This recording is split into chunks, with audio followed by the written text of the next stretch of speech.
દિલીપ સંઘાણીએ નિવેદન આપ્યું એના ઉપરથી એવું લાગે છે કે ભાજપમાં આંતરિક જૂથબંધી છે. એમણે એવું કીધું કે ભાજપના બે આંતરિક જૂથના સભ્ય બનીને પોલીસ વડા એટલે એસપી સંજય ખરાત વિપક્ષનો રોલ ભજવી અસલ ભાજપના જે કાર્યકરો છે એને દબાવવા માટે જાણે સોપારી લીધી હોય એવું લાગી રહ્યું છે. અમરેલીની અંદર એસપી સંજય ખરાતની સામે ભાજપના કેટલાક નેતાઓએ બાંયો ચડાવી છે અને અમરેલીની અંદર ફરી એક વખત એવું બન્યું કે પોલીસ અને ભાજપ સામસામે આવી ગઈ છે. પાયલ ગોટીની ઘટના પછી પોલીસ અને ભાજપની વચ્ચે ઘણી બધી ખેંચતાણ ચાલી હતી.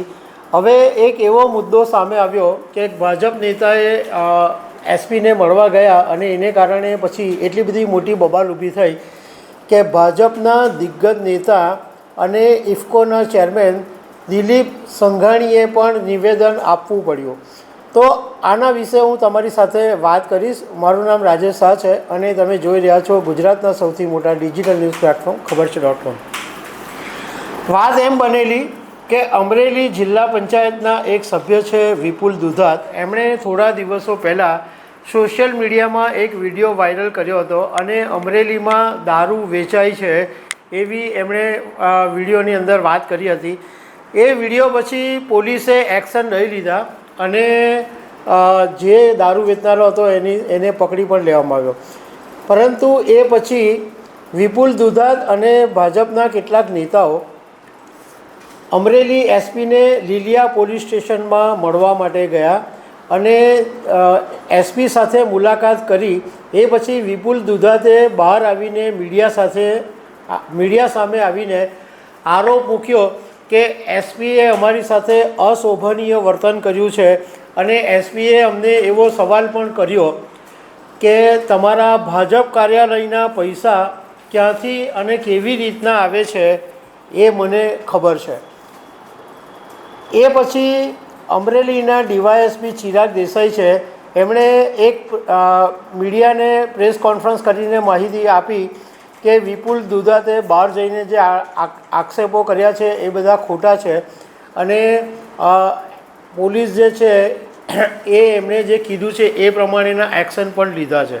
હવે આ ઘટનાએ અમરેલીમાં હોબાળો મચાવેલો જ હતો. એમાં ભાજપના દિગ્ગજ નેતા અને ઇફકોના ચેરમેન દિલીપ સંઘાણીનું એક નિવેદન સામે આવ્યું જેને કારણે રાજકારણમાં વધારે ભડકો થઈ ગયો અને એ વાત પણ સામે આવી કે ભાજપની અંદર આંતરિક ઝઘડો છે.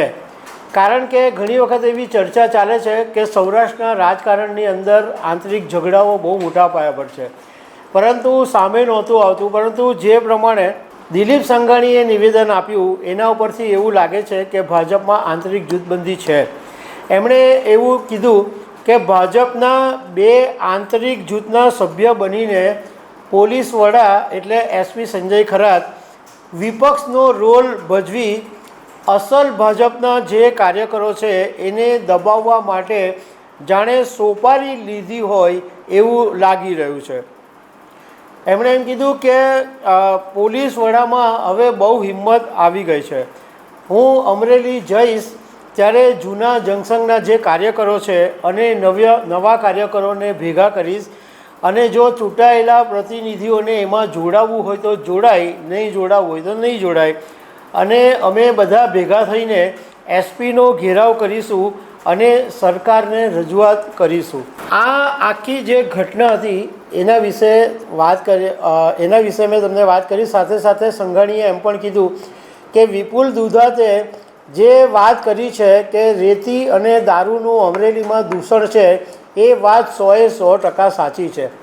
મતલબમાં વિપુલ દુધાતની જે વાત હતી એને દિલીપ સંઘાણીએ સમર્થન આપ્યું.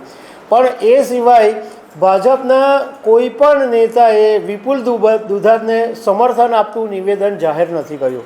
હવે આના ઉપરથી સવાલ એ ઊભો થાય છે કે ગુજરાતમાં છેલ્લા ઘણા સમયથી આવું જોવા મળી રહ્યું છે કે પોલીસ અધિકારીઓ ભાજપ નેતાઓને ગાંઠતા જ નથી.